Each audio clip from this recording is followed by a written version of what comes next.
Welcome to all the learners of the course Transition to Online Facilitation 101. The members of Group 2 are pleased to present a tutorial for Jamboard. So, what is Google Jamboard? It is actually a piece of hardware which is a very expensive piece of equipment, but luckily for us, it comes with its own app. You can open the Google Jamboard in three ways.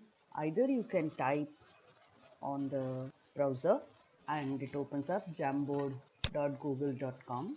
When you click on it, it will take you to the Jamboard page, or you can go to Google Apps and if you scroll down, you will get the icon for Google Jamboard, which is this, or you can go to the drive and from within your drive, when you click on new, you will see more, and within this is the Google Jam. The page that will open up will be titled Untitled Jam.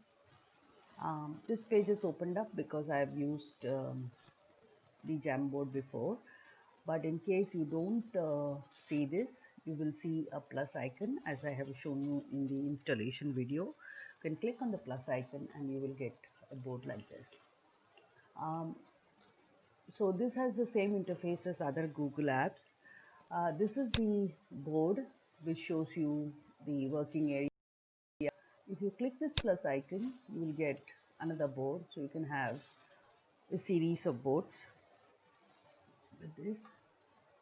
This one helps you to duplicate or delete as required.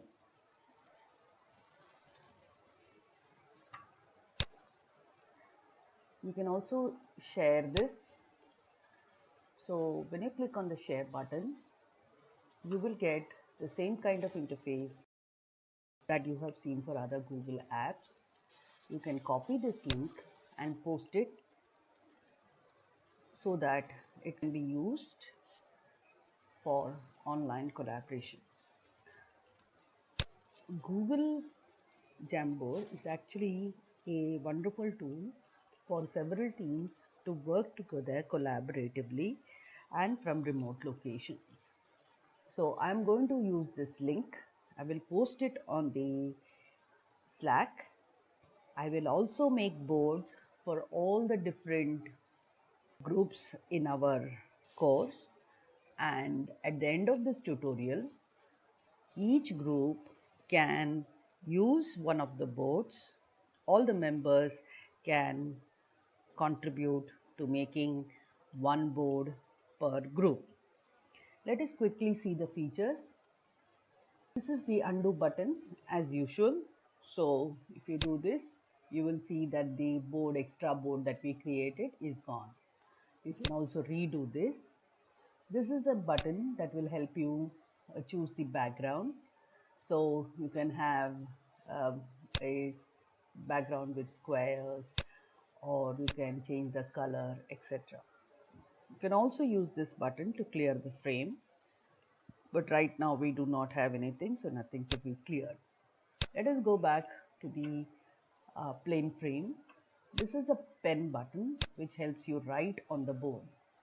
If you click this pen button again, then you get different options like marker, highlighter, brush. You can also get options for color. So if I use this and I use the brush, then I can use it to do some kind of painting. The next option that is available is the eraser. The eraser can be used to remove small parts of your work. And remember, you can always use the undo button to undo what you have just done. So if I click this, this will remove this as well as this.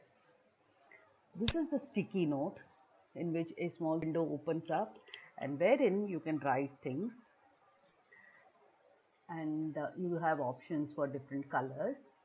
So you use this, and if you save, then you get a sticky note. You can use the select button to select the sticky note, which will help you move.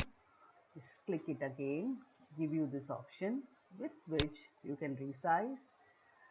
You can also use this to rotate this. This button gives you the option of editing, duplicating or deleting. Okay, so you can keep this here. So we have learned the pen, the eraser, the sticky note and the select button.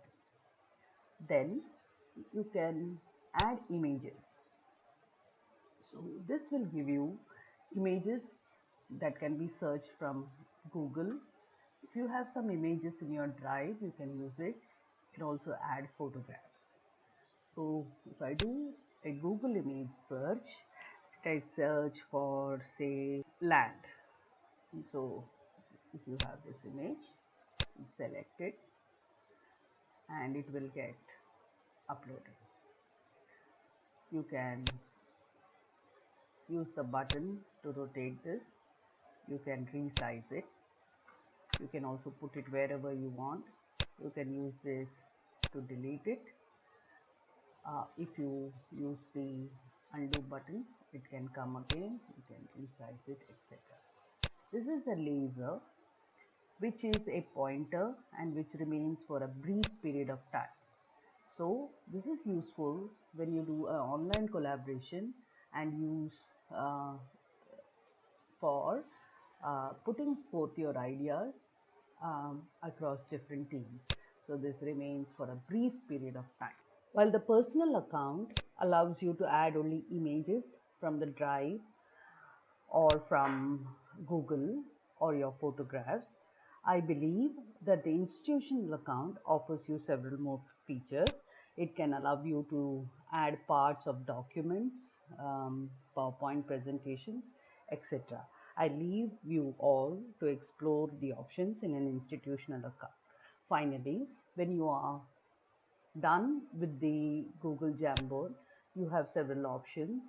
You can rename the board, you can download it as a PDF and store it in your drive or computer. You can save the frame as an image, in which case you can put it back in another Jamboard. You can remove it, you can make a copy and so on. I hope you enjoyed this tutorial. Thank you very much for your attention.